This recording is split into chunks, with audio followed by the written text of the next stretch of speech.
प्यारे साथियों, कैसे हो आप लोग। आज मैं लेके आया हूं क्लास 12 फिजिक्स का टॉप 200 VVI ऑब्जेक्टिव क्वेश्चन, जो कि एग्जाम में बार बार पूछा जाता है, हर बार पूछा ही जाता है। इसीलिए आप लोग जो है ना इस वीडियो को अंत तक जरूर देखिएगा, क्योंकि ये सभी क्वेश्चन जो है सभी क्वेश्चन बार बार पूछा ही जाता है, हर बार रिपीट होता है। तो आइए चलते हैं सबसे पहला क्वेश्चन की ओर। तो सबसे पहला क्वेश्चन है, निम्नलिखित में कौन सदिश राशि है? बताइएगा, निम्नलिखित में कौन सदिश राशि है? या आवेश सदिश राशि है, या धारिता सदिश राशि है, या विद्युत तीव्रता सदिश राशि है, या इनमें से कोई नहीं? तो बताइएगा आप लोग, निम्नलिखित में कौन सदिश राशि है? बताइएगा आप लोग। तो ये सदिश राशि जो है विद्युत तीव्रता है। विद्युत तीव्रता क्या है? एक सदिश राशि है। और एक क्वेश्चन और पूछा जाएगा, आवेश क्या है? आवेश अदिश राशि है। आवेश कैसी राशि है? तो अदिश राशि है। आप लोग याद रखिएगा, याद रखिएगा, आवेश अदिश राशि है। ठीक, याद रखिएगा आप लोग, आवेश अदिश राशि है। तो विद्युत तीव्रता जो है एक सदिश राशि है। एक का option number C right answer हो जाएगा। तो आइए चलते हैं क्वेश्चन नंबर 2 की ओर।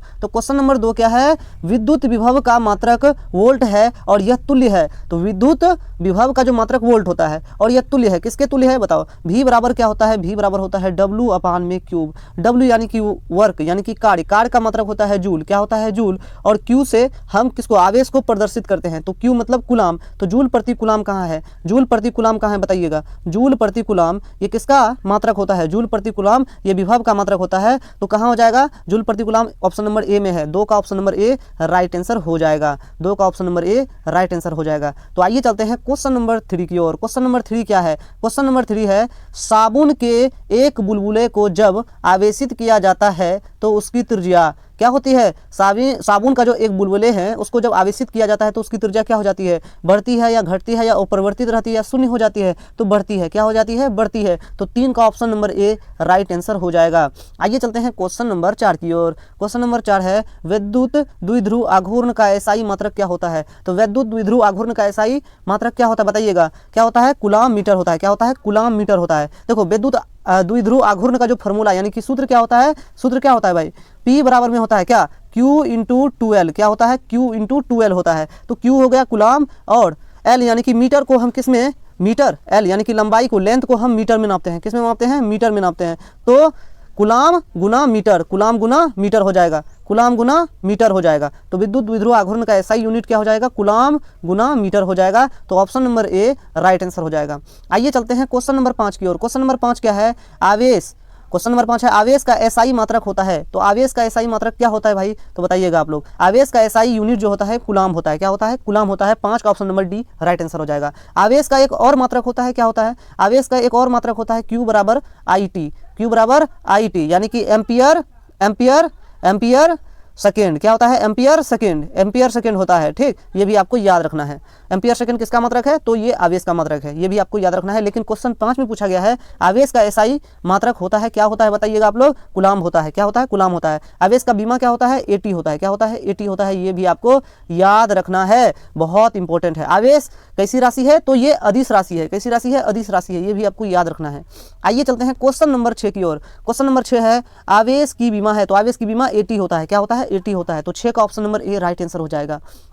तो आइए चलते हैं क्वेश्चन नंबर 7 की ओर। क्वेश्चन नंबर 7 है, इलेक्ट्रॉन पर आवेश बराबर होता है। इलेक्ट्रॉन पर आवेश कितना होता है भाई? बताइएगा आप लोग। तो 1.6 गुना 10 पर पावर माइनस में 19 कूलम होता है। तो 7 का option number B right answer हो जाएगा। तो आइए चलते हैं क्वेश्चन नंबर 8 की ओर। क्वेश्चन नंबर 8 है, स्थिर विद्युत आवेश के बीच लगता बल किस नियम से दिया जाता है? तो भाई बताइए, स्थिर विद्युत आवेश के बीच जो लगने वाला बल होता है किस नियम से दिया जाता है? तो कूलम के नियम से दिया जाता है। ऑप्शन नंबर सी हो जाएगा 8 का राइट आंसर। तो आइए चलते हैं क्वेश्चन नंबर 9 की ओर। क्वेश्चन नंबर 9 क्या है? क्वेश्चन नंबर 9 है, किसी घेरे सतह पर कुल विद्युत फ्लक्स पृष्ठ के भीतर स्थिर कुल आवेश का क्या होता है? 1 बटा क्या होता है? एप्सिलॉन 0 गुना होता है। एप्सिलॉन 0 गुना होता है। तो ये क्या हो जाएगा? Option number A right answer हो जाएगा। यानी कि गॉस के प्रमेय द्वारा 1 बटा एप्सिलॉन नॉट हो जाएगा। ठीक, गॉस का प्रमेय आप सभी को याद होगा।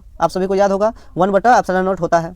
ठीक, तो आइए चलते हैं क्वेश्चन नंबर, एप्सिलॉन 0 होता है। अब चलते हैं क्वेश्चन नंबर 10 की ओर। क्वेश्चन नंबर 10 है, मुक्त आवेश यानी कि फ्री स्पेस की परावैद्युता यानी कि एप्सिलॉन 0 होती है। तो क्या होती है? बताइएगा। मुक्त आवेश यानी कि फ्री स्पेस की परावैद्युता 0 एप्सिलॉन 0 होती है। क्या होती है एप्सिलॉन 0? बताइएगा। तो 8.85 गुना 10 पर पावर माइनस में 12 फैरेड प्रति मीटर। क्या होता है? फैरेड प्रति मीटर होता है। ऑप्शन नंबर सी हो जाएगा 10 का राइट आंसर।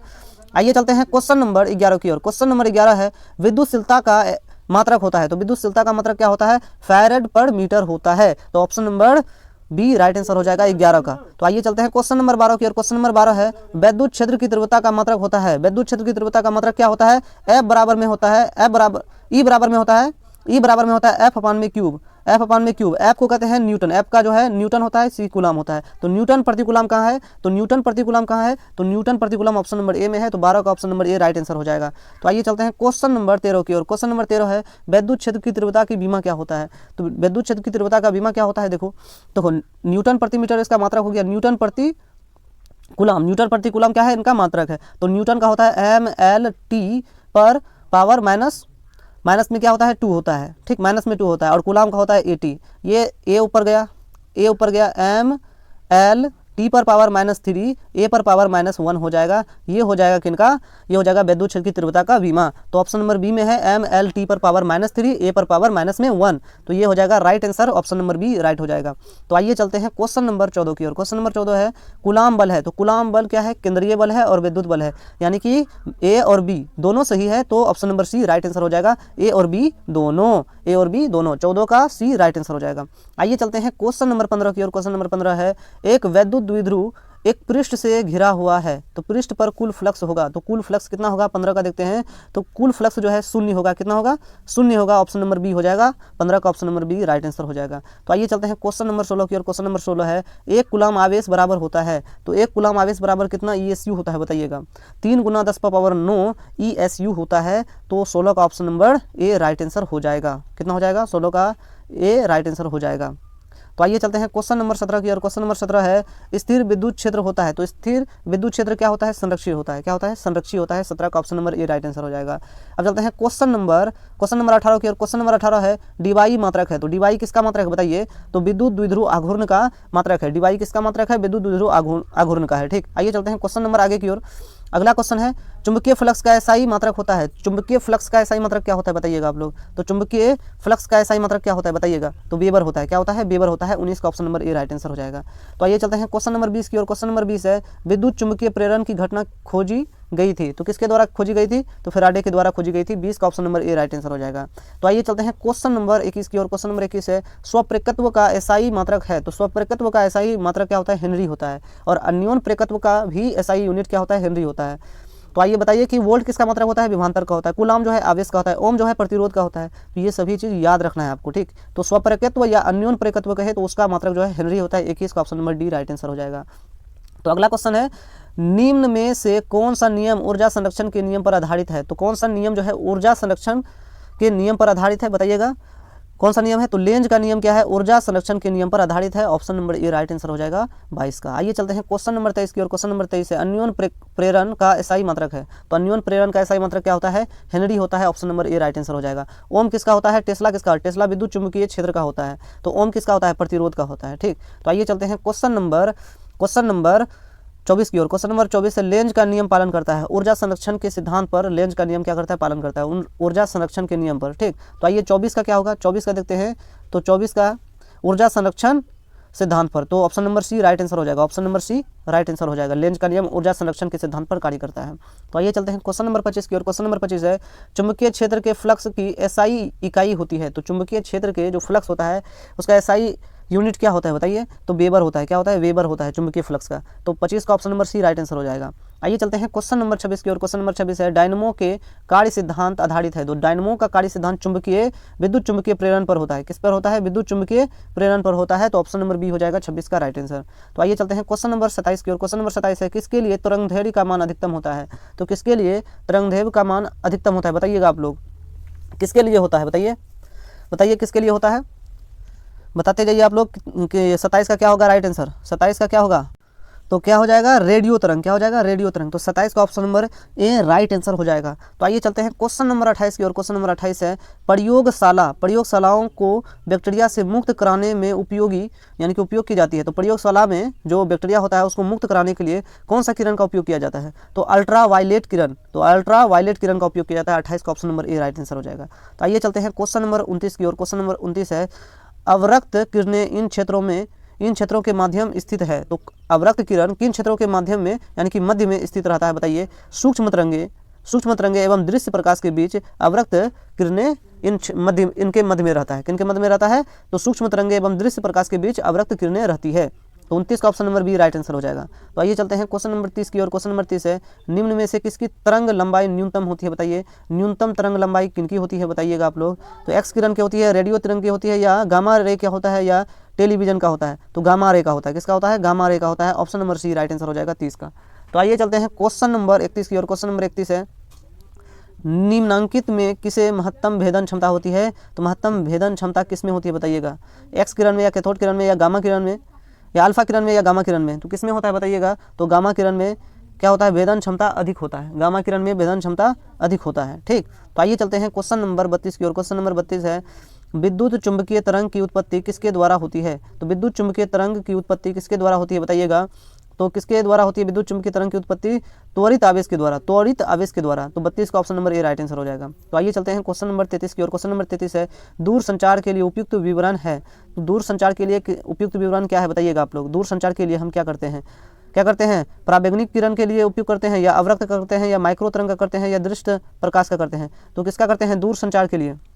दूर संचार के लिए किसका विकिरण है उपयुक्त है बताइएगा? दूर संचार के लिए। तो दूर संचार के लिए हम किसका करते हैं? तो किसका करते हैं बताइएगा आप लोग? तो माइक्रो तरंग का। किसका करते हैं? माइक्रो तरंग का करते हैं। 33 का option number C right answer हो जाएगा। तो आइए चलते हैं क्वेश्चन नंबर 34 की ओर। क्वेश्चन नंबर 34 है, विद्युत चुंबकीय तरंगों की उत्पत्ति किसके द्वारा होती है? तो किसके द्वारा? एक त्वरित आवेश के द्वारा विद्युत चुंबकीय तरंग की उत्पत्ति होता है। क्वेश्चन नंबर 35 है, विद्युत चुंबकीय तरंग होती है, यानी कि विद्युत चुंबकीय तरंग कैसी होती है बताइए? कैसी होती है?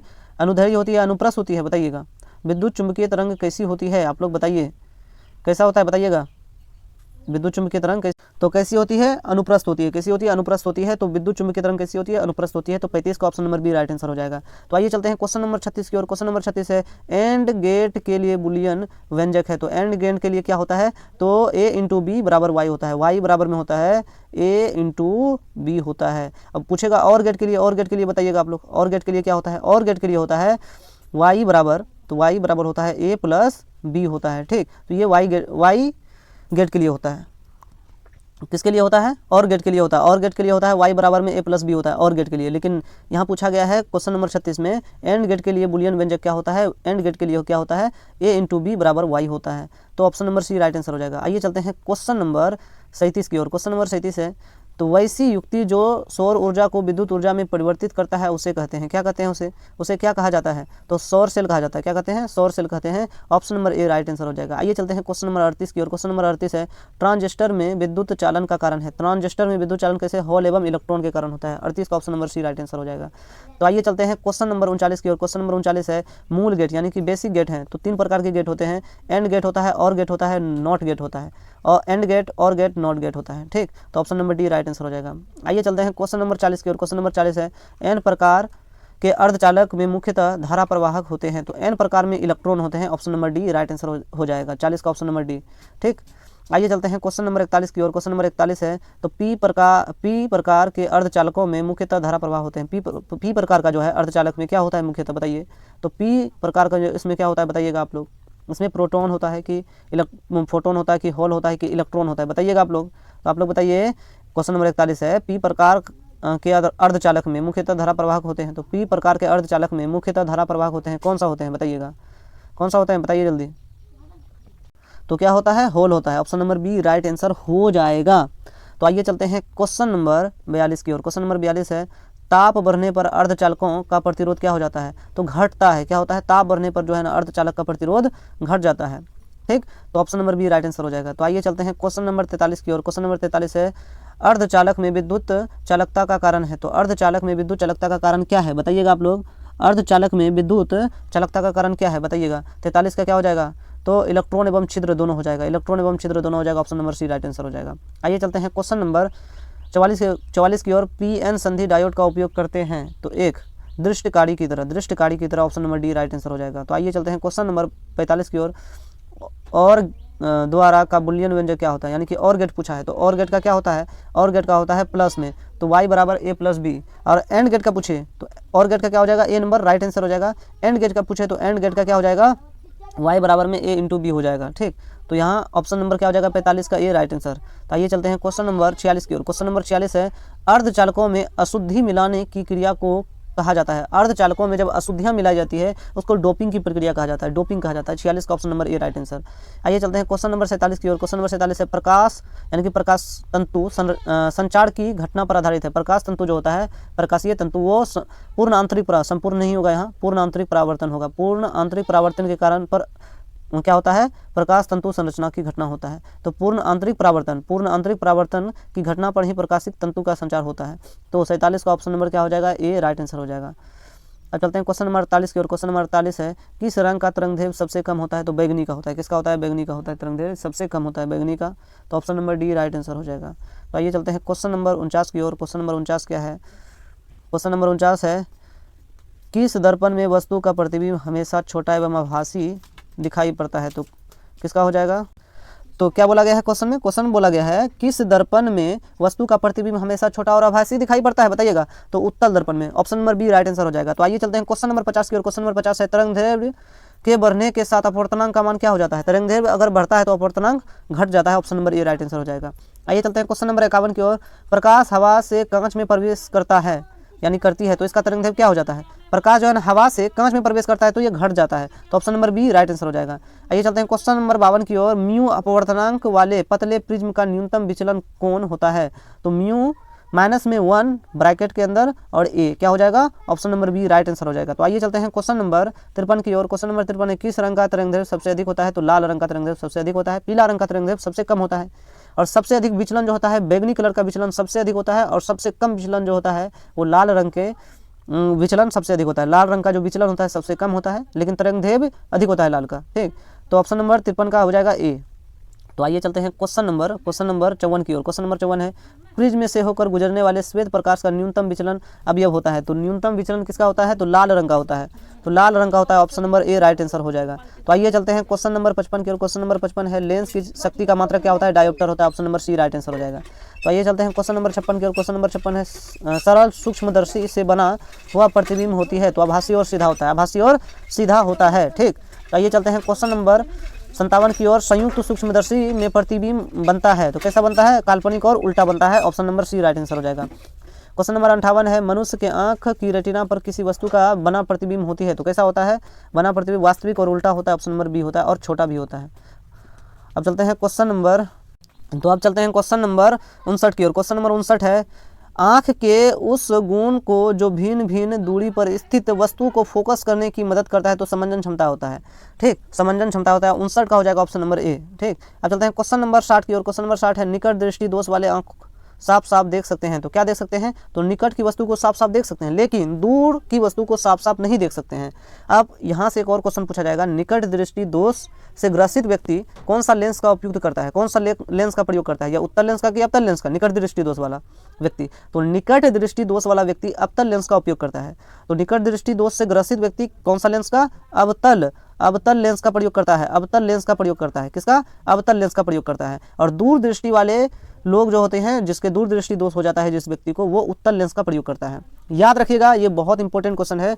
लेकिन क्वेश्चन नंबर 60 में क्या पूछा था, निकट दृष्टि दोष वाले आंख साफ साफ देख सकती है तो निकट की वस्तु को साफ साफ देख सकती है लेकिन दूर की वस्तु को साफ साफ नहीं देख सकती है, यानी कि उल्टा हो जाता है और यही निकट दृष्टि दोष कहलाता है, ठीक। तो निकट दृष्टि दोष किसे कहते हैं, निकट की वस्तु साफ साफ दिखाई दे और दूर की वस्तु साफ साफ दिखाई नहीं दे, इसी दोष को निकट दृष्टि दोष कहा जाता है। और निकट दृष्टि दोष का निवारण के लिए हम अवतल लेंस का प्रयोग करते हैं, ठीक। याद हो आप लोग का, मतलब हर तरह का डाउट आपका क्लियर होगा।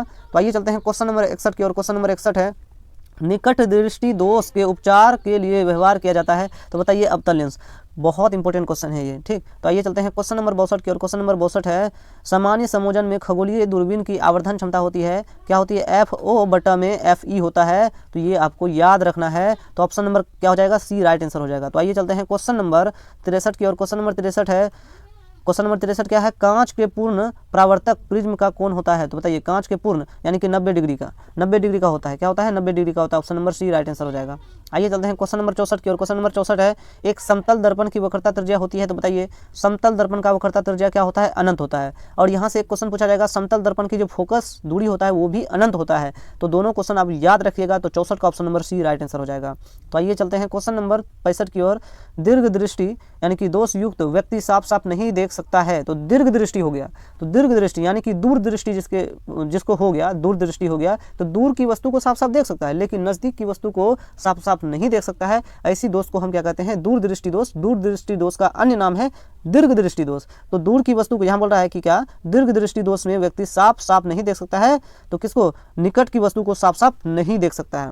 और यहाँ से एक क्वेश्चन और बनेगा, तो दीर्घ दृष्टि दोष यानी कि दूर दृष्टि दोष वाले व्यक्ति कौन सा लेंस का प्रयोग करता है? तो बताइएगा आप लोग, कौन सा लेंस का प्रयोग करेगा दूर दृष्टि दोष वाले व्यक्ति? तो उत्तल लेंस का प्रयोग करता है। तो दूर दृष्टि दोष वाले व्यक्ति उत्तल लेंस का प्रयोग करता है। किसका? उत्तल लेंस का प्रयोग करता है। उत्तल लेंस का प्रयोग करता है। तो ये भी आपको पॉइंट याद रखना है।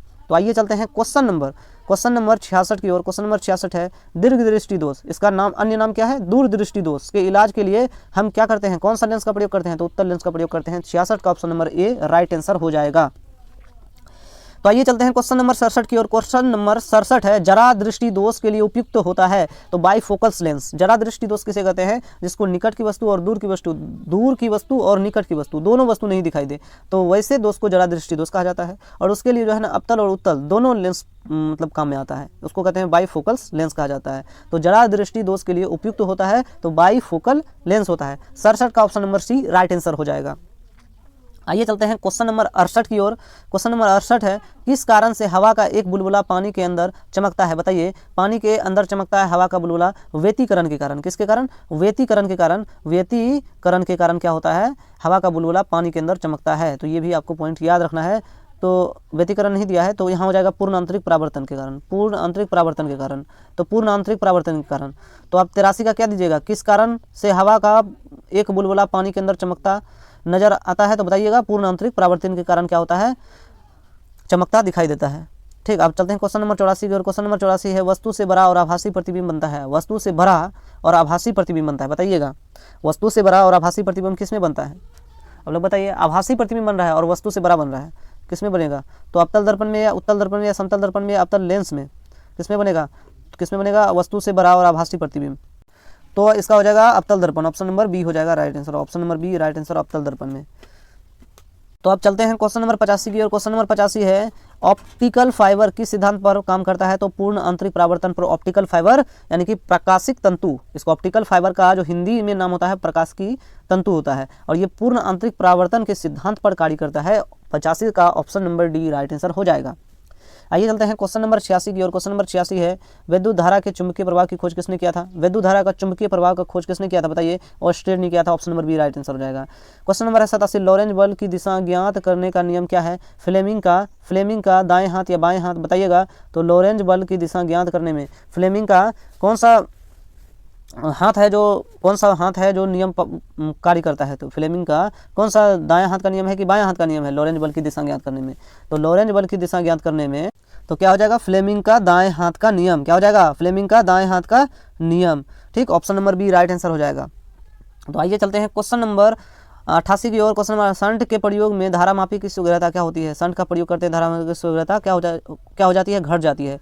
शंट का प्रयोग करते हैं तो धारामापी की सुग्राहिता क्या हो जाती है? घट जाती है। तो क्या हो जाएगा? 88 का option number A right answer. आइए चलते हैं क्वेश्चन नंबर 89 की ओर। जब किसी ए मीटर को शंट किया जाता है तो उसकी क्या होती है? माप सीमा घट जाती है। क्या होती है? घट जाती है कि बढ़ जाती है? तो नहीं, बढ़ जाती है। क्या होती है? बढ़ जाती है। तो जब किसी एमीटर को शंट किया जाता है तो उसकी माप सीमा बढ़ती है। क्या होती है? बढ़ती है। तो option number A right answer हो जाएगा।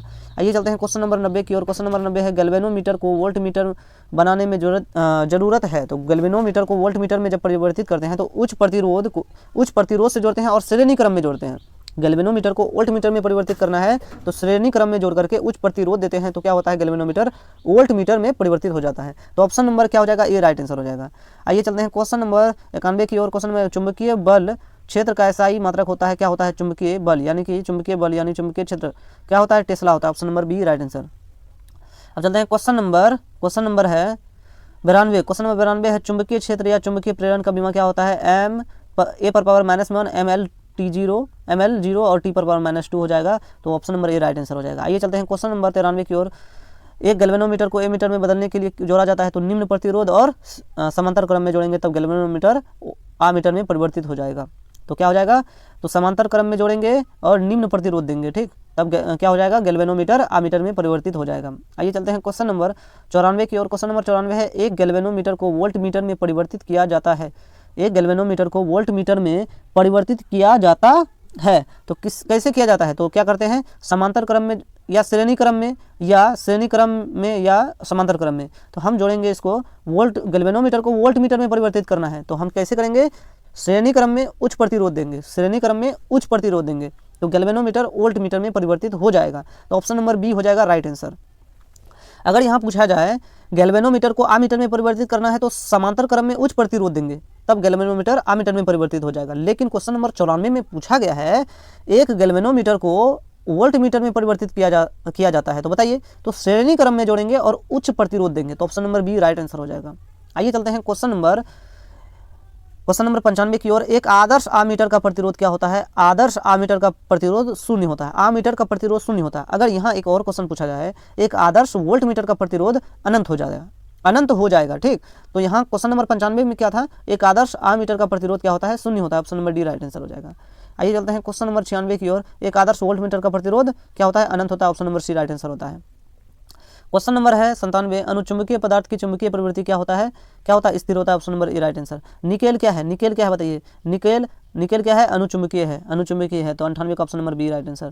तो आइए चलते हैं क्वेश्चन नंबर 99, बोल रहा है ध्रुव प्रबलता का एसआई यूनिट क्या होता है, ध्रुव प्रबलता का होता है एम्पियर मीटर होता है, option number C right answer हो जाएगा।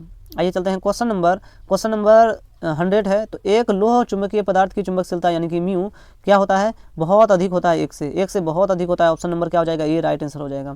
आइए चलते हैं क्वेश्चन नंबर 101 की ओर। क्वेश्चन नंबर 101 है, किसी चुंबक का चुंबकीय आघूर्ण है तो किसी चुंबक का चुंबकीय आघूर्ण क्या होता है, बताइए क्या होता है, चुंबकीय आघूर्ण क्या होता है, एक अदिश राशि, option number A right answer हो जाएगा। चुंबकीय आघूर्ण की दिशा क्या होता है, दक्षिण से उत्तर की ओर होता है, ये आपको याद रखना है कि उत्तर से दक्षिण की ओर होता है, बताइएगा उत्तर से दक्षिण की ओर होता है कि दक्षिण से उत्तर की ओर होता है, दक्षिण से उत्तरी ध्रुव की ओर होता है, ठीक, क्या होती है, दक्षिण से नॉर्थ की ओर होती है, ठीक, तो ये option number B right answer हो जाएगा। क्वेश्चन नंबर 3 है, चुंबकीय आघूर्ण की विमा क्या होती है, बताइएगा चुंबकीय आघूर्ण की विमा, आप लोग बताइए चुंबकीय आघूर्ण की विमा क्या होता है, ऑप्शन नंबर ए हो जाएगा AL2 पर स्क्वायर। अब चलते हैं AL पर स्क्वायर। अब चलते हैं क्वेश्चन नंबर 104 में, चुंबकीय प्रेरण का एसआई मात्रक क्या होता है, चुंबकीय प्रेरण का एसआई मात्रक क्या होता है, बताइएगा आप लोग, तो टेस्ला होता है, option number B right answer. चुंबकीय विद्युत चुंबकीय तरंग का ध्रुवित किया जाता है, ध्रुवित किसके, पोलराइड से किया जाता है, option number C right answer हो जाएगा। क्वेश्चन नंबर 104, प्रकाश किरण के तीखे कोट पर मुड़ने की घटना को क्या कहते हैं, इसको क्या कहते हैं, विवर्तन कहा जाता है, option number B right answer हो जाएगा। क्वेश्चन नंबर है 107, आसमान का रंग नीला दिखाई पड़ता है परिकर्णन के कारण, ठीक, क्या होता है, परिकर्णन के कारण होता है। अब चलते हैं क्वेश्चन नंबर 108, सूर्य के प्रकाश का स्पेक्ट्रम होता है सतत, option number A right answer हो जाएगा। क्वेश्चन नंबर है 109, एक ऐसी परिघटना जो यह प्रदर्शित करती है कि कोई तरंग अनुप्रस्थ है, वह है, तो कोई तरंग अनुप्रस्थ है वह क्या है, तो बताइएगा वह है Dhruvan, option number D right answer हो जाएगा। क्वेश्चन नंबर 110 है, इंद्रधनुष की प्रकृति होती है तो अपवर्तन के कारण, परावर्तन के कारण और वर्ण विक्षेपण के कारण इंद्रधनुष का निर्माण होता है, option number C right answer हो जाएगा। क्वेश्चन नंबर 111 है, विद्युत चुंबकीय तरंग का ध्रुवन किया जाता है तो पोलराइड के द्वारा, ठीक, तो मृग मरीचिका का कारण है, तो मृग मरीचिका का कारण क्या है, अपवर्तन और पूर्ण आंतरिक परावर्तन, option number A right answer हो जाएगा। क्वेश्चन नंबर है, जब प्रकाश का परावर्तन होता है तब निम्नलिखित में किस में से कौन सा परिवर्तन नहीं होता है, जब प्रकाश का अपवर्तन होता है निम्नलिखित में से कौन परिवर्तित नहीं होता है, बताइए, आवृत्ति उनका नहीं परिवर्तित होता है, फ्रीक्वेंसी उनका परिवर्तित नहीं होता है। अब चलते हैं क्वेश्चन नंबर 114 की ओर। बूस्टर का नियम है तो P बराबर क्या होता है, P बराबर 10 IP होता है, क्या होता है, 10 IP होता है, तो 10 IP कहाँ है, P बराबर 10 IP, तो ऑप्शन नंबर सी में है, राइट आंसर हो जाएगा। आइए चलते हैं क्वेश्चन नंबर 115 की ओर। क्वेश्चन नंबर 115 है, प्रकाश तंतु संरचना निम्न में से किस घटना पर आधारित है, तो पूर्ण आंतरिक परावर्तन है, यानी कि ऑप्टिकल फाइबर यानी प्रकाशिकी तंतु, ये बहुत इंपॉर्टेंट है, ये पूर्ण आंतरिक परावर्तन पर आधारित है।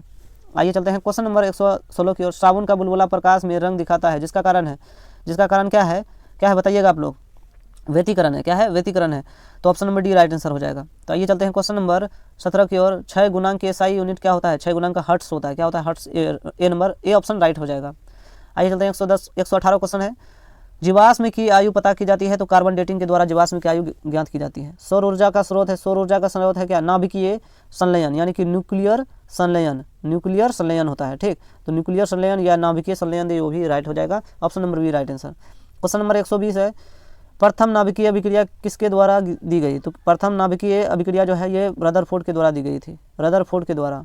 किसके द्वारा? रदरफोर्ड के द्वारा, option number D right answer. इनमें से कौन आवेश रहित है? तो बताइए, फोटोन का कण जो है आवेश रहित है, option number C right answer. Question number है 122, जितने समय में किसी रेडियो एक्टिव पदार्थ की राशि अपने प्रारंभिक परिणाम की आधी हो जाती है तो उसे क्या कहते हैं? तो अर्ध आयु कहा जाता है, option number B right answer हो जाएगा। क्वेश्चन नंबर 123, निम्नलिखित में कौन आवेश रहित कण है? तो आवेश रहित कण कौन है? फोटोन है। क्या है? फोटोन है आवेश रहित कण। आइए चलते हैं क्वेश्चन नंबर 124 की ओर। क्वेश्चन नंबर 124 क्या है? क्वेश्चन नंबर 124 है, जिस प्रक्रिया द्वारा एक भारी नाभिक लगभग समान द्रव्यमान वाले दो हल्के नाभिक में विभक्त हो जाता है, यानी कि टूट जाता है, विभक्त हो जाता है, तो उसको क्या कहते हैं? विखंडन कहते हैं। विखंडन मतलब टूटना। तो 124 का क्या हो जाएगा? बी राइट आंसर हो जाएगा। ठीक, आइए चलते हैं क्वेश्चन नंबर 125 की ओर। क्वेश्चन नंबर 125 है, नाभिकों के मिलने और नए नाभिक यानी न्यूक्लियस के बनने और ऊर्जा के मुक्त होने का घटना को कहा जाता है। तो ऊर्जा के मुक्त होने की घटना को क्या कहा जाता है? नाभिकीय जब संलयन होता है तो नाभिकीय संलयन। ठीक, क्या हो जाए? फ्यूजन। तो option number A right answer हो जाएगा। आइए चलते हैं क्वेश्चन नंबर 126 है, निम्नलिखित में किसे विभाजित नहीं किया जा सकता? तो किसे विभाजित नहीं किया जा सकता है? नाभिक को या प्रोटॉन को, धन आयन को या परमाणु को? तो किसको विभाजित नहीं किया जा सकता है? बताइएगा आप लोग, किसको नहीं किया जा सकता है? बताइएगा, किसको नहीं किया जा सकता है? तो परमाणु को या धन आयन को या नाभिक को? तो प्रोटॉन को क्या कहते हैं हम? कभी प्रोटॉन को विभाजित नहीं किया जा सकता है। क्वेश्चन नंबर 127 है, किसी परमाणु का नाभिक या न्यूक्लियस बना होता है? न्यूक्लियस किससे बना होता है? प्रोटॉन और न्यूट्रॉन का बना होता है, option number D right answer हो जाएगा। क्वेश्चन नंबर 128 है, परमाणु के नाभिक में प्रोटॉन एक साथ रह पाते हैं, किसके कारण रह पाते हैं? बताइएगा, नाभिकीय बल के द्वारा, option number A right answer हो जाएगा। क्वेश्चन नंबर है 129, हाइड्रोजन स्पेक्ट्रम की कौन सी श्रेणी दृश्य भाग में पड़ती है? तो बामर श्रेणी जो है ना, ये दृश्य भाग में पड़ता है। बामर श्रेणी क्या होता है? दृश्य भाग में पड़ता है। तो ऑप्शन नंबर क्या हो जाएगा इसका? देखते हैं, ऑप्शन नंबर क्या हो जाएगा? बी राइट आंसर हो जाएगा। बालमर लिखा है लेकिन बामर होगा। क्या होगा? बामर होगा। ठीक, दृश्य भाग में कौन पड़ता है हाइड्रोजन स्पेक्ट्रम में? तो बामर श्रेणी पड़ता है। आइए चलते हैं क्वेश्चन नंबर 130 की ओर। लेजर की क्रिया के कारण क्रिया के लिए जरूरी है? तो लेजर की क्रिया के लिए जरूरी है संख्या परिवर्तन, option number A right answer. Question number है, हाइड्रोजन स्पेक्ट्रम की कौन सी श्रेणी अवरक्त भाग में नहीं पड़ता? तो हाइड्रोजन स्पेक्ट्रम की कौन सी श्रेणी जो है अवरक्त भाग में नहीं पड़ता है? तो बताइएगा आप लोग, तो कौन सा नहीं पड़ता है? बताइएगा, फूंड से हम्फ्री श्रेणी, फूंड श्रेणी, बेकेट श्रेणी या लाइमन श्रेणी? बताइएगा, हाइड्रोजन स्पेक्ट्रम में नहीं पड़ता है तो हम्फ्री श्रेणी। कौन? हम्फ्री श्रेणी। तो ऑप्शन नंबर क्या हो जाएगा? Option number A right answer हो जाएगा। आइए चलते हैं क्वेश्चन नंबर 132 की ओर। क्वेश्चन नंबर 132 है, निम्नलिखित में किस वैज्ञानिक ने क्वांटम सिद्धांत का प्रतिपादन किया था? क्वांटम सिद्धांत का प्रतिपादन प्लांक ने किया था, option number D right answer हो जाएगा। क्वेश्चन नंबर है 133, प्रतिबाधा का मात्रक क्या होता है? प्रतिबाधा का मात्रक क्या होता है? बताइएगा, ओम होता है, option number B right answer हो जाएगा। बहुत इंपॉर्टेंट क्वेश्चन है ये, वेरी इंपॉर्टेंट है, VVI है। ठीक, याद रखिएगा। क्वेश्चन नंबर 134, वह यंत्र जो यांत्रिक ऊर्जा को विद्युत ऊर्जा में परिवर्तित कर देता है क्या होता है? बताइए, कौन सा यंत्र है जो यांत्रिक ऊर्जा को विद्युत ऊर्जा में बदलता है? ऐसा कौन सा यंत्र है? तो क्या है बताइए? ये डायनमो है। तो ये यांत्रिक ऊर्जा को विद्युत ऊर्जा में परिवर्तित कर देता है। कौन? डायनमो। आइए चलते हैं क्वेश्चन नंबर 135 की ओर। क्वेश्चन नंबर 135 है, ट्रांसफार्मर के कोड को परतदार रखा जाता है रोकने के लिए? क्या रोकने के लिए परतदार रखा जाता है? तो ऊर्जा क्षय को रोकने के लिए। ठीक, आइए चलते हैं क्वेश्चन नंबर 136 की ओर। प्रत्यावर्ती धारा के पूर्ण चक्र पर प्रत्यावर्ती धारा का औसत मान क्या होता है? शून्य हो जाता है, यानी कि 0 हो जाता है। प्रत्यावर्ती धारा में जब पूर्ण चक्र लगाता है प्रत्यावर्ती धारा का औसत मान शून्य हो जाता है, option number B right answer हो जाएगा। आइए चलते हैं क्वेश्चन नंबर 137 की ओर। प्रतिघात का मात्रक होता है? प्रतिघात का मात्रक क्या होता है? ओम होता है। प्रतिबाधा या प्रतिघात कहे, उसका मात्रक क्या होता है? ओम होता है। ठीक, आइए चलते हैं क्वेश्चन नंबर 138 की ओर। धारितीय प्रतिघात का मात्रक, धारितीय प्रतिघात का मात्रक क्या होता है? प्रतिघात का मात्रक क्या बोलते हैं? ओम होता है। क्या होता है? ओम होता है। ठीक, तो आइए चलते हैं क्वेश्चन नंबर 139 की ओर। फोटो सेल आधारित है? फोटो सेल आधारित है प्रकाश विद्युत प्रभाव पर। प्रकाश विद्युत प्रभाव, option number A right answer हो जाएगा। आइए चलते हैं क्वेश्चन नंबर 140 की ओर। क्वेश्चन नंबर 140 है, तांबा का कार्यफलन होता है कुछ इलेक्ट्रॉन वोल्ट होता है, option number A right answer हो जाएगा। ठीक, तो आइए चलते हैं क्वेश्चन नंबर 141 की ओर। प्रकाश फोटोन की ऊर्जा क्या होता है? h म्यू बराबर क्या होता है? c होता है। ठीक, ये राइट आंसर हो जाएगा, option number B right answer हो जाएगा। तो आइए चलते हैं क्वेश्चन नंबर 142 की ओर। उत्सर्जित फोटो इलेक्ट्रॉन की ऊर्जा निर्भर करती है? किस पर निर्भर करती है? किस पर करती है बताइएगा? प्रकाश के तरंग पर करता है, धातु के कार्यफलन पर, option number D right answer हो जाएगा। बी और सी दोनों। आइए चलते हैं क्वेश्चन नंबर 143 की ओर प्लांक नियतांक का बीमा होता है ml स्क्वायर t पर पावर -1। ठीक, तो आइए चलते हैं क्वेश्चन नंबर 144 की ओर। प्लांक नियतांक का मान का SI मात्रक होता है, तो प्लांक नियतांक का मान SI मात्रक होता है, तो बताइएगा प्लांक नियतांक का SI यूनिट क्या होता है, SI मात्रक क्या होता है बताइएगा। जूल सेकेंड होता है, joule second, option number A right answer हो जाएगा। क्वेश्चन नंबर है 145, प्लांक नियतांक का मान होता है कितना होता है बताइएगा। तो प्लांक नियतांक का मान 6.63 गुना 10 पावर माइनस में 34 जूल सेकेंड होता है। ठीक, option number A right answer. Question number 146 है, द्रव्य तरंग की परिकल्पना किया, द्रव्य तरंग की द्रव्य तरंग की परिकल्पना किया किसने किया था, डी ब्रोगली ने किया था, option number D right answer हो जाएगा 146 का। क्वेश्चन नंबर 147 है, डी ब्रोगली तरंग है, तो डी ब्रोगली तरंग क्या है बताइएगा। तो लैम्डा अपान में है एच अपान में एम वी। ठीक, ये क्या है, डी ब्रोगली तरंग दैर्ध्य है। ठीक, क्वेश्चन नंबर 147 का क्या हो जाएगा, option number A right answer हो जाएगा। क्वेश्चन नंबर 148 है, प्रकाश विद्युत प्रभाव होती है, तो प्रकाश विद्युत प्रभाव कैसी होती है, प्रकाश के तरंग प्रकृति के कारण होती है। किसके कारण होती है, प्रकाश के तरंग प्रकृति के कारण, option number A right answer. दोनों दिया है तो दोनों लगा दो, दोनों दिया है तो प्रकाश के तरंग प्रकृति के कारण या प्रकाश के कर्ण प्रकृति के कारण, तो दोनों हो जाएगा, प्रकाश के तरंग प्रकृति के कारण और प्रकाश के कर्ण प्रकृति के कारण हो जाएगा। ऑप्शन नंबर क्या हो जाएगा इसका। तो क्वेश्चन नंबर क्या था 148 का, प्रकाश विद्युत प्रभाव होती है, तो प्रकाश के तरंग प्रकृति के कारण, प्रकाश के कण प्रकृति के कारण हो जाएगा। ऑप्शन नंबर ए और बी दोनों हो जाएगा, यानी कि सी राइट आंसर हो जाएगा। क्वेश्चन नंबर है 149, क्वेश्चन नंबर 149 क्या है, क्वेश्चन नंबर 149 क्या है, यदि दो आवेश की दूरी बढ़ा दी जाए तो आवेशों की विद्युत स्थिति ऊर्जा का मान हो जाएगा, क्या हो जाएगा, क्या हो जाएगा, बढ़ भी सकता है घट भी सकता है। ऑप्शन नंबर क्या हो जाएगा, ऑप्शन नंबर क्या हो जाएगा, डी राइट आंसर हो जाएगा। दो आवेशों के बीच की दूरी बढ़ा दी जाए तो आवेशों की विद्युत स्थिति ऊर्जा का मान बढ़ भी सकता है घट भी सकता है। क्वेश्चन नंबर है 150, समांतर प्लेट संधारित्र के प्लेटों के बीच पराविद्युत पदार्थ डालने पर संधारित्र की धारिता क्या होता है, बढ़ जाती है। पराविद्युत पदार्थ डालोगे तो संधारित्र की प्लेटों का, संधारित्र प्लेटों के बीच पराविद्युत डालने पर क्या होता है, धारिता बढ़ जाती है। ठीक, धारिता बढ़ जाती है। क्वेश्चन नंबर 150 का option number A right answer हो जाएगा। क्वेश्चन नंबर है 151, विद्युत क्षेत्र की किसी द्विध्रुव को घुमाने की किया गया कार्य होता है, तो W बराबर होता है ME ब्रैकेट में 1 माइनस में cos थीटा। तो ऑप्शन नंबर क्या हो जाएगा, ऑप्शन नंबर क्या हो जाएगा, ए राइट आंसर हो जाएगा। आइए चलते हैं क्वेश्चन नंबर 152 की ओर। क्वेश्चन नंबर 152 है, यदि एक प्रोटॉन को एक दूसरे प्रोटॉन के नज़दीक लाया जाए तो उसकी स्थितिज ऊर्जा क्या होता है, तो बढ़ेगी। क्या होता है, एक प्रोटॉन और एक प्रोटॉन को आपस में ले जाए तो उसका स्थितिज ऊर्जा बढ़ जाती है। इलेक्ट्रॉन और इलेक्ट्रॉन को आपस में ले जाए, नज़दीक ले जाए तो उसमें भी स्थितिज ऊर्जा बढ़ जाएगी। इलेक्ट्रॉन और प्रोटॉन को यानी कि विपरीत आवेश को एक दूसरे के सामने लाए तो उसका स्थितिज ऊर्जा घट जाएगी। ये भी आपको याद रखना है। तो 52 का option number A right answer हो जाएगा। आइए चलते हैं क्वेश्चन नंबर 153 की ओर। इलेक्ट्रॉन वोल्ट है ऊर्जा का मात्रक, किसका है, ऊर्जा। तो ऊर्जा कहाँ है, ऊर्जा ऑप्शन नंबर डी में है, इलेक्ट्रॉन वोल्ट ऊर्जा का मात्रक है। आइए चलते हैं क्वेश्चन नंबर 154 की ओर। क्वेश्चन नंबर 154 है, यदि किसी खोखले गोलीय चालक को धन आवेशित किया जाए तो उसकी भीतर का विभव क्या होता है, भीतर का विभव शून्य हो जाता है। Option number A right answer. Question number है 155, विद्युतीय विभव का विभव क्या होता है, विद्युतीय विभव का विभव क्या होता है बताइएगा, क्या होता है। ऑप्शन नंबर ए हो जाएगा, ऑप्शन नंबर ए हो जाएगा, MLT स्क्वायर T पर पावर -3 A पर पावर -1 हो जाएगा। क्वेश्चन नंबर 156 है, तीन संधारित्र जिनमें प्रत्येक की धारिता C है श्रेणी क्रम में जोड़े गए हैं तो परिणाम धारिता क्या होगी, C/3 हो जाएगा। Option number C right answer हो जाएगा। क्वेश्चन नंबर है 157, किसी चालक की विद्युत धारिता का व्यंजक होता है C बराबर में Q/V होता है। क्या होता है, Q/V होता है। क्या होता है, C बराबर Q/V होता है। तो ऑप्शन नंबर क्या हो जाएगा, ऑप्शन नंबर क्या हो जाएगा, C बराबर Q/V। Option number A right answer हो जाएगा। क्वेश्चन नंबर क्या था, क्वेश्चन नंबर था 158, किसी संधारित्र की धारिता का मात्रक क्या होता है, संधारित्र की धारिता का मात्रक क्या होता है, फेराडे होता है। क्या होता है, फेराडे होता है। Option number C right answer. Question number है 159, विद्युत धारिता का बीमा क्या होता है, विद्युत धारिता का बीमा क्या होता है, विद्युत धारिता का बीमा क्या होता है, ML स्क्वायर T पर पावर 4 A पर -2 इनवर्स। ठीक, ऑप्शन नंबर क्या हो जाएगा, option number B right answer हो जाएगा। तो आइए चलते हैं क्वेश्चन नंबर 160 की ओर। वायु में गोलीय चालक की धारिता समानुपाती होती है, तो गोलीय चालक की धारिता किसके समानुपाती होती है बताइएगा, तो गोले की त्रिज्या के समानुपाती होती है। Option number B right answer हो जाएगा, बी राइट आंसर हो जाएगा। आइए चलते हैं क्वेश्चन नंबर 161 की ओर। दो संधारित्र की जिनकी धारिताएं C1 C2 है समांतर क्रम में जोड़े हैं तो उनकी समतुल्य धारिता क्या होता है, समांतर क्रम में जोड़ा गया है तो C1 प्लस में C2 हो जाएगा।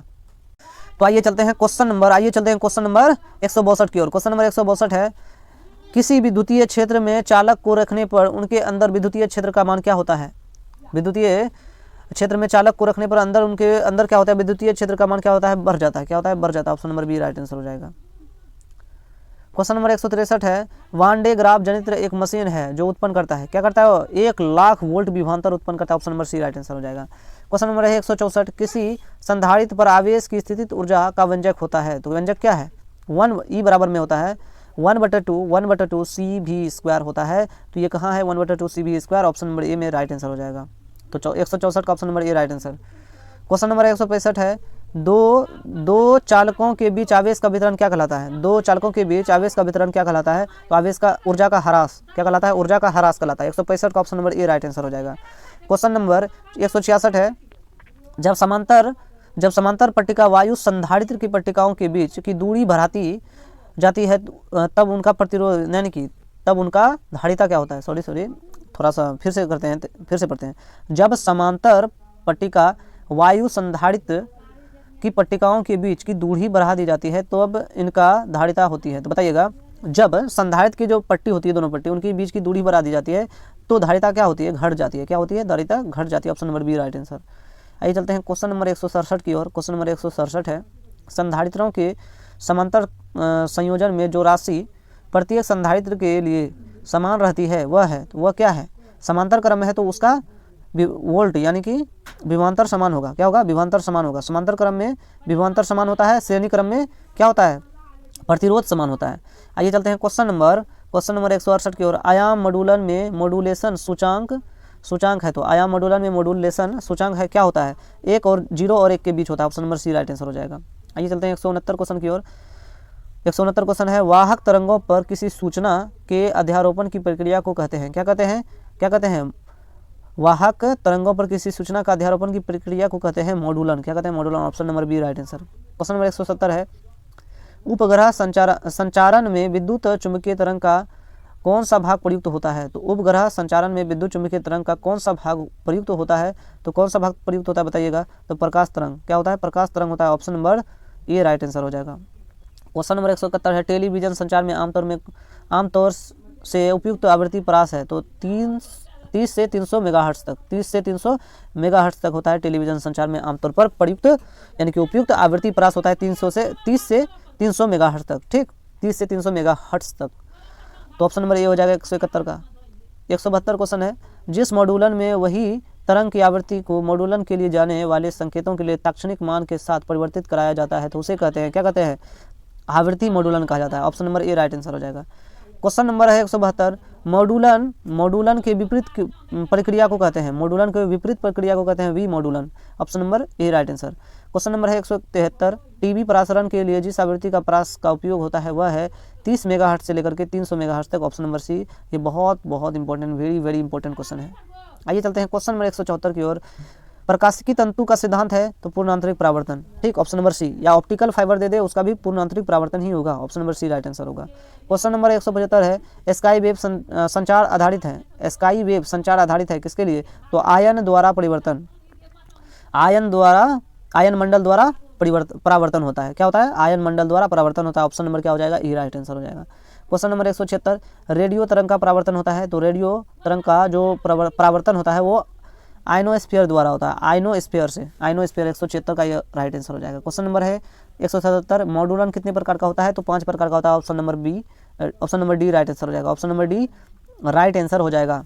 ठीक, आइए चलते हैं क्वेश्चन नंबर 178 की ओर। संचार उपग्रह का आवर्तकाल है तो 24 घंटा है। Option number B right answer हो जाएगा। क्वेश्चन नंबर है 179, डिजिटल संकेत में संभव है तो 0 और 0 तथा 1। Option number A right answer हो जाएगा। क्वेश्चन नंबर 180 है, रडार तथा दूर संचार में किसी विद्युत चुंबकीय तरंग का उपयोग होता है तो बताइएगा, रडार में तो माइक्रो तरंग का या रेडियो तरंग का, अवरक्त विकिरण का बताइएगा, तो माइक्रो तरंग का। किसका होगा, माइक्रो तरंग का होगा। Option number A right.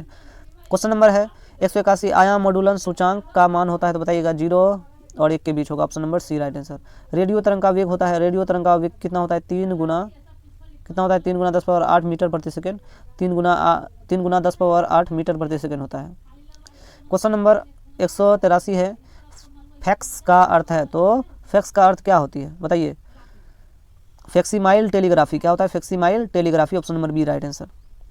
Question number 184 है, भूतरंग का ध्रुवण होता है पृथ्वी तल के लंबवत क्या होता है, ऑप्शन नंबर सी हो जाएगा, पृथ्वी तल के लंबवत होता है। क्वेश्चन नंबर क्या है, 185 है। क्वेश्चन नंबर 185 है क्या, विद्युत फ्लक्स का ऐसा यूनिट क्या होता है बताइएगा। फ्लक्स का क्या होता है, विद्युत फ्लक्स का क्या होता है बताइएगा आप लोग, तो क्या होता है बताइएगा आप लोग, बताइए कमेंट में जरूर बताइएगा, ठीक। 185 का क्या होगा ओम मीटर होगा। ऑप्शन नंबर ये राइट आंसर हो जाएगा। क्वेश्चन नंबर है 186। क्वेश्चन नंबर 186 क्या है, क्वेश्चन नंबर 186 है, डायनमो की क्रिया निम्नलिखित में किस सिद्धांत पर आधारित है, विद्युत चुम्बकीय प्रेरण पर। Option number B right answer. Question number है, हवा में एप्सिलॉन 0 का मान होता है तो बताइएगा 0 होता है। ऑप्शन नंबर ये राइट आंसर हो जाएगा। क्वेश्चन नंबर है 187, विद्युत क्षेत्र में एक आवेशित कण पर लगने वाला बल का मान क्या होता है बताइए। आवेशित कण पर लगने वाला बल जो होता है ई बराबर होता है एफ अपान में क्यूब। क्या होता है, एफ अपान में क्यूब। हम बल लेंगे तो एफ को यहीं रख दो, ई को इधर, क्यू को इधर भेज दो, तो ई और क्यू बराबर में है एफ, यानी कि बल पूछा जाता है, बल बराबर में ई और क्यू हो जाएगा, यानी कि option number A right answer हो जाएगा। आइए चलते हैं क्वेश्चन नंबर 188 में। तो संबंध क्यू बराबर में एन, निम्नलिखित में कौन एन का मान संभव नहीं है। देखो पॉइंट में यानी कि दशमलव में एन का मान नहीं होना चाहिए, दशमलव में नहीं होना चाहिए, यही मान संभव नहीं है। ये तो नहीं है दशमलव में, ये मान संभव है, ये दशमलव में नहीं है तो ये मान संभव है। अब आगे देखते हैं, ये मान दशमलव में है तो ये संभव नहीं है। ये क्वांटम थ्योरी के द्वारा कहा जाता है दशमलव में नहीं होना चाहिए नंबर जो है ना, ये ऐसे होना चाहिए, ऐसे होना चाहिए, ऐसे होना चाहिए, ऐसे रहेगा तो भी संभव है, अगर पॉइंट में रहेगा तो वैसे संभव नहीं है। आइए चलते हैं क्वेश्चन नंबर 189 की ओर। आवेश का पृष्ठ घनत्व बराबर होता है, देखो कुल आवेश गुना कुल क्षेत्रफल, पृष्ठ घनत्व यानी कि सिग्मा बोला है, सिग्मा बराबर होता है क्यू अपान में ए, क्यू यानी कि आवेश, ए मतलब क्षेत्रफल, तो कुल आवेश गुना क्षेत्रफल होता है। क्वेश्चन नंबर है 190, तो पानी का पराविद्युत स्थिरांक होता है तो बताइएगा 180 होता है। यहाँ क्या होता है 190 का ऑप्शन नंबर क्या हो जाएगा, ये राइट आंसर हो जाएगा 180, सॉरी 80 हो जाएगा। पानी का पराविद्युत स्थिरांक होता है 80, क्या होता है 80 होता है। आइए चलते हैं क्वेश्चन नंबर 191 की ओर। निम्नलिखित में कौन संबंध सही है तो बताइए। ई बराबर एफ अपान में क्यू होता है, बार लिखाए हैं ई बराबर में एफ अपान में क्यू, तो ऑप्शन नंबर क्या है, ए में है ई बराबर एफ अपान में क्यू। आइए चलते हैं क्वेश्चन नंबर 192। क्वेश्चन नंबर 192 है, आवेश का विमा होता है बताइए, आवेश का एटी होता है, ये इजी है, हलवा वाला क्वेश्चन है। क्वेश्चन नंबर 193 है, किसी बिंदु पर विद्युत क्षेत्र की तीव्रता होती है बताइए, ई बराबर एफ अपान में क्यू, बार आता है। क्वेश्चन नंबर है 194, जब किसी वस्तु को आवेशित किया जाता है उसका द्रव्यमान बढ़ भी सकता है या घट भी सकता है। Option number D right answer. Question number 195 है, आवेश का पृष्ठ घनत्व क्या होता है, सिग्मा बराबर होता है क्यू अपान में, ये अभी तुरंत पर फार्मूला लिखे हैं, याद रखना है, तो ऑप्शन नंबर क्या हो जाएगा, ये राइट आंसर हो जाएगा। क्वेश्चन नंबर है 196, कूलाम बल है, केंद्रीय बल है और विद्युत बल, ऑप्शन नंबर सी हो जाएगा, ए और बी दोनों हो जाएगा। क्वेश्चन नंबर 97 है, 197 है, एक एकांकी चालक के लिए निम्नलिखित में कौन सा अनुपात अचर होगा, कौन सा अनुपात अचर होगा बताइए, अचर कौन सा होगा। दिया गया आवेश और विभवांतर, दिया गया आवेश और विभव होगा, option number A right answer हो जाएगा। एक एकांकी चालक यानी कि सी बराबर होता है क्या बताइए, क्यू अपान में भी होता है, यानी कि कूलाम यानी कि कुल आवेश और विभव, यानी कि कुल आवेश बटा विभव, तो ऑप्शन नंबर क्या हो जाएगा, ए राइट आंसर हो जाएगा। क्वेश्चन नंबर 198 है, एक आवेशित चालक की सतह के किसी बिंदु पर विद्युत क्षेत्र की तीव्रता क्या होता है। एक आवेशित चालक की सतह पर किसी बिंदु पर विद्युत क्षेत्र की तीव्रता क्या होती है बताइए, सतह के लंबवत होता है, option number B right answer. Question number 199 की और 199 क्वेश्चन है, विद्युत क्षेत्र ई और विभव भी के बीच संबंध होता है, बी के बीच संबंध क्या होता है, ई बराबर होता है माइनस में डी भी बटा में डी और एक्स होता है, ये आपको याद रखना है, ठीक। तो माइनस में डी भी बटा में डी एक्स हो जाएगा, तो ऑप्शन नंबर 199 का हो जाएगा ए राइट आंसर। आइए चलते हैं क्वेश्चन नंबर 200 की और। क्वेश्चन नंबर 200 क्या है, एक स्थिर आवेश उत्पन्न करता है केवल विद्युत क्षेत्र, गतिमान आवेश पूछे तो वो चुंबकीय क्षेत्र भी उत्पन्न कर देता है, स्थिर आवेश केवल विद्युत क्षेत्र उत्पन्न करता है। तो आप लोग को हमने 200 VVI ऑब्जेक्टिव क्वेश्चन करा दिया है, तो ये सभी क्वेश्चन जो है ना बहुत इंपॉर्टेंट है, जो एग्जाम में हर बार आता ही है। आप जो है ना इस वीडियो को एक बार और देख लीजिएगा और सभी क्वेश्चन को जो है सॉल्व करके ही जाइएगा और आप एग्ज़ाम आपका बहुत ही अच्छा जाएगा। तो अंत तक वीडियो को देखने के लिए thank you so much everyone, bye bye.